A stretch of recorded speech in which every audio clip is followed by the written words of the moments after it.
લક્ષ્ય ન્યૂઝ, એક નજર, એક લક્ષ્ય. બોલો.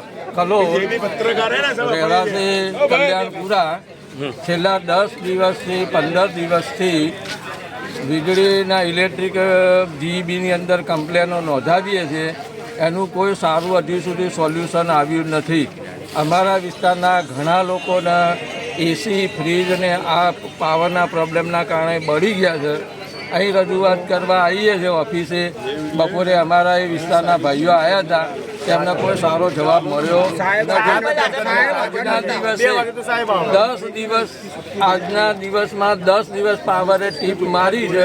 હજી સુધી એનું કોઈ સોલ્યુશન આ જીબી લાવી શકી નથી.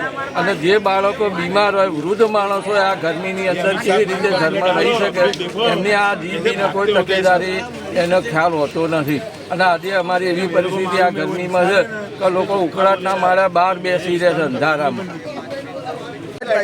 હું કલ્યાણપુરાનો વિસ્તારમાં રહું છું.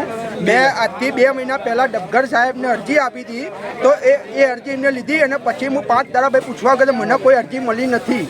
એટલે મને એવું કીધું, મને કોઈ અરજી મળી નથી. અને હું આજે આવ્યો તો સાહેબ કદી બી હાજર હોતા નથી ઓફિસે. ટાઈમ ટુ ટાઈમ આવતા, દર 1લી તારીખે પગાર લેવા આવી જશે, પણ ટાઈમ ટુ ટાઈમ હાજર હોતા નથી ઓફિસમાં. તો એનું શું કરવાનું અમારે?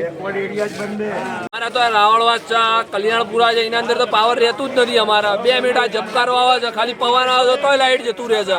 તમારે કરવાનું શું? અને અત્યારે તો આ વરસાદ નહીં આવ્યું તો પાવર નથી. અત્યારે કેટલા સમયથી આ પ્રોબ્લેમ ચાલે છે? આ 10 દિવસથી ઝબકારો મારે છે અને આંખોનો ઝબકારો જાય છે અને પાવર જતું રહે છે. અચ્છા, તમે કોઈને રજૂઆત કરી કે કેમ? આ રજૂઆત અહીંયા ફોન જ નહીં પડે તો તમે શું રજૂઆત કરી શકો? આ બધી પબ્લિક શું કરવાની છે? અહીંયા ભેગી થઈ શકો, ફોન ઉઠાઈને મૂકી દે છે અને અમને જવાબ જ ઢંગના નથી મળતા. અત્યારે કાગળિયા જ ભરાય છે. બતાવો તમે.